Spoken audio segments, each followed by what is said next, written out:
Nestled high in the hills above the city of Santa Cruz, the UCSC campus has traditionally been a place of tranquility, where students and faculty can feel safe wandering alone in broad daylight among giant, towering redwoods.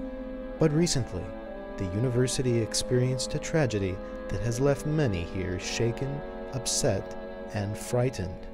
I'm still going to class, but it's been difficult. I'm definitely more aware of my surroundings.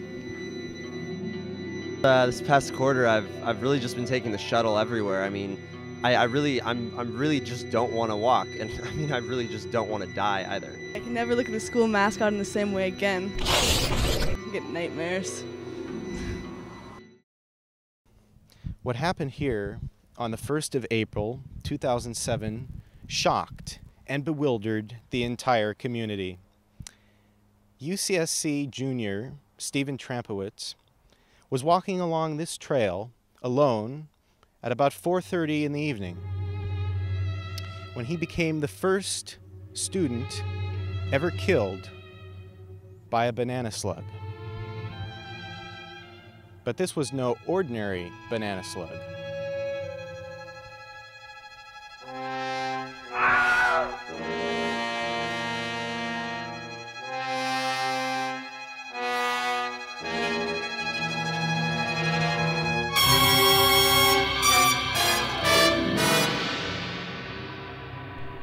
Despite the somewhat unusual circumstances of Trampowitz's death, the story barely registered in the campus student paper, City on a Hill Press, and was tucked away in the corner as a cursory blurb in the news briefs section of UCSC Currents Online. The article claims a preliminary autopsy concluded that the slug that killed Stephen Trampowitz was at least 25 feet long and weighed in the neighborhood of 3 tons.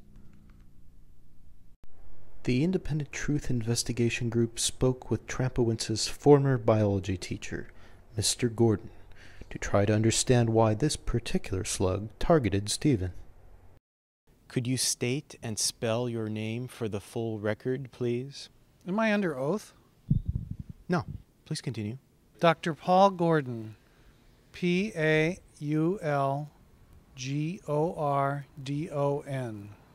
So tell me a little about the typical banana slug diet. Banana slugs are detrivores. Ah, I see. They eat the detritus from the forest floors. Things like dead leaves and berries and animal droppings and the like. Where do humans fit into this diet? Humans? Mr. Gordon, is it possible that the slug simply mistook Stephen for a large animal dropping? Stephen? I thought you were Stephen. Did Stephen have any connections to illegal slug trafficking, to your knowledge? Illegal what? Professor Gordon, do you have any idea why Stephen would have been targeted, or was he simply in the wrong place at the wrong time?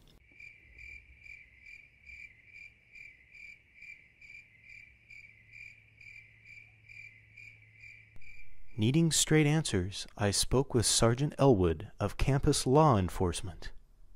When we arrived on the scene, we found a man lying face down in a puddle of mucus. We turned him over and attempted to revive him with CPR. That's when we noticed the extensive flattening.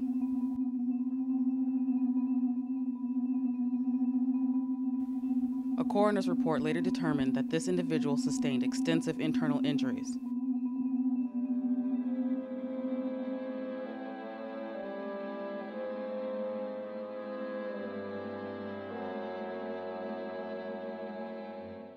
The cause of death was ruled a combination of massive internal bleeding and acute slimatosis. Today, students are still using extreme caution when walking campus grounds. Yeah, I'm keeping my eyes peeled for slugs of unusual size. What about mountain lions? There are mountain lions here?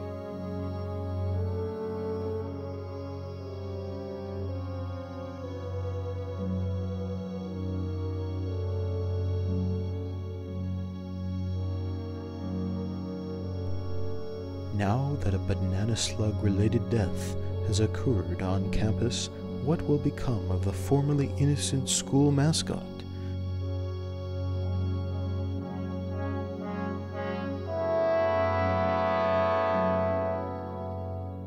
Opinions are decidedly mixed.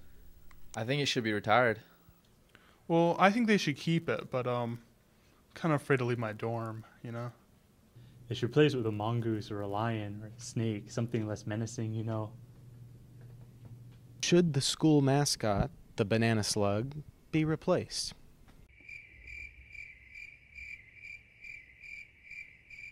Why? Should students arm themselves for protection with large containers of salt? Salt? Oh no, salt will kill banana slugs. But isn't that the objective? If you're demented, why would you want to do that? I'm sorry, I should have shown this to you earlier. This is why. As a vendetta against a species that will stop at nothing, short of mutation, to usurp humanity, to avenge the innocent vertebrate killed by a cunning invertebrate. What is your reaction? My reaction? This is clearly intended as an April Fool's joke. The student? I've never heard of before in my life. This story is patently ridiculous. Are you saying that the student newspaper makes up its stories? In this case, yes, they did. This story also ran online. Are you suggesting we can't believe everything we read on the internet? You're damn right.